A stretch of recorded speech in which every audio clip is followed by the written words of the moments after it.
su deputy biyu na MPK sun kasa sun ka kira Ministry Defense ya zo ya ba su kara bayani dangane da abin da ya faru a Tera.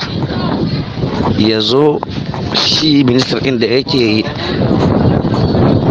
gaba sojawa yaya ne wannan haraka ya faru akan Tera da sojawa da sojan Faransa za su iya dauki bindiga su halbe 'yan Niger. Suna neman karin bayani. To mu muna tambaya ne gare mu nan da zuwa mutanen zauren sawara wa ingo Niger in ba MPN kishin kasa ba mu da wani deputy opposition ne nan. Wannan ne zai gwada cewa yanzu wurin nan mun ka gane cewa parti da yake aiki ba da intere ba da san kasansi da zumunci 'yan kasansi idan su ne MPN kishin kasa suke aiki.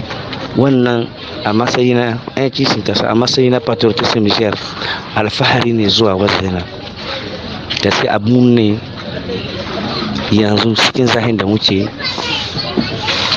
wallahi sai mazaje ko in ce sai mutum da yana da kishin kasarsa shine zai yi wannan abubuwa.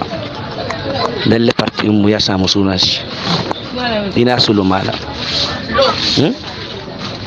ina sauran duk da na Niger dukansu su biyu kadai ne sun samu sun convoke wannan bawan Allah kuma zai yi répondre.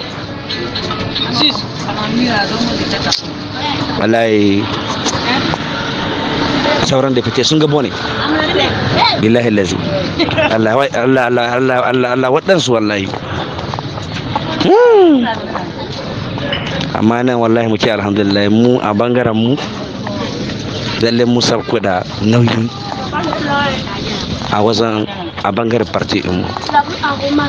Su biyu in kaɗai ne sun gwada wa cewa su ne 'yan Niger abinda an kai bai daidai ba. Su ne za su ta yi su yi convoke alkasa al'ada ya zo ya ba su repos kuma dole sai ya ta ya ba da jawabi.